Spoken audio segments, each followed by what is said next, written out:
le réglage du dérailleur arrière fait souvent peur aux novices. Pourtant, vous allez voir que ce n'est pas si difficile.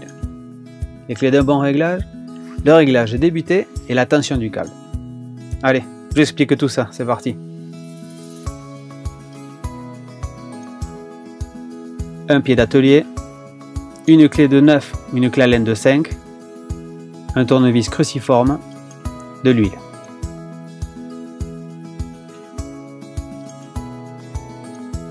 Pour que des vitesses passent convenablement, la patte du dérailleur doit être droite.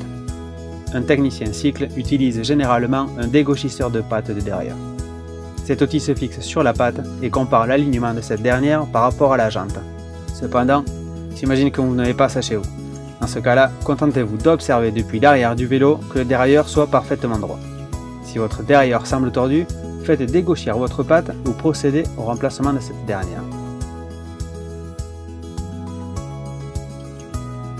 Avant de régler les butées de dérailleur, on va d'abord desserrer le câble. Il doit être libre. Pour mieux comprendre le dérailleur, la course du dérailleur est délimitée par deux butées, une butée haute et une butée basse. Ces deux éléments permettent notamment d'éviter à la chaîne de dérailler en passant le dernier pignon. La butée basse ou la butée H sur les dérailleurs, pour s'en souvenir high en anglais, la vitesse rapide, permet de régler l'alignement entre le petit pignon et le galet guide du dérailleur. On serre la vis pour déplacer le dérailleur vers la roue et on desserre la vis pour déplacer le dérailleur vers l'extérieur. La butée haute ou la butée L sur les dérailleurs, low pour s'en souvenir la vitesse lente, permet de régler l'alignement entre le grand pignon et le galet guide. On desserre la vis pour déplacer le dérailleur vers la roue. On serre la vis pour déplacer le dérailleur vers l'extérieur. Manipulez le dérailleur à la main pour tester le réglage des butées. Il suffit de pousser le corps du dérailleur pour arriver en butée. Un bon réglage des butées, c'est des pignons parfaitement alignés avec le galet guide en butée, pas de déraillement, pas de cliquetis, une chaîne qui monte et descend facilement des deux pignons des extrémités.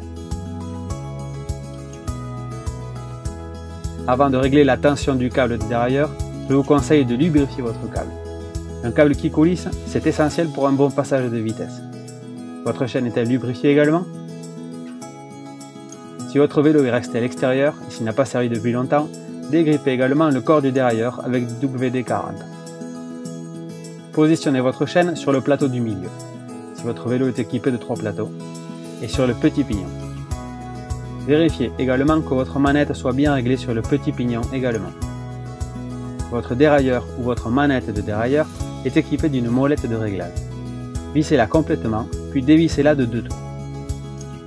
Tendez le câble de dérailleur à la main ou avec une pince plate, puis ajustez la vis de serrage.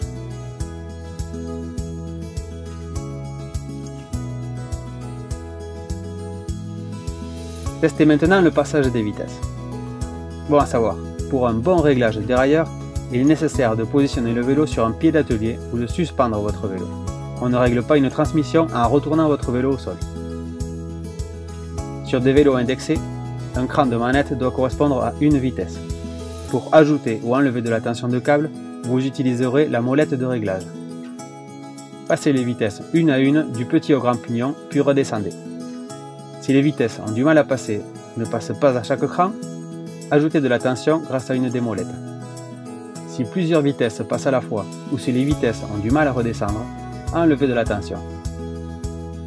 Le réglage se fait petit à petit en ajustant la tension de câble, puis en essayant de nouveau de passer les vitesses. Prenez le temps de bien tester votre passage de vitesse. Il reflète l'utilisation réelle de votre transmission. Testez également la descente et la montée rapide des vitesses, sans oublier le passage des vitesses avec tous les plateaux. Le passage de vitesse manque de précision? Cela peut provenir d'une patte de dérailleur tordue, de galets de dérailleur usés ayant du jeu, ou d'un câble qui a du mal à coulisser. Un passage de vitesse fluide et réactif, ça change la vie sur un vélo, pas vrai?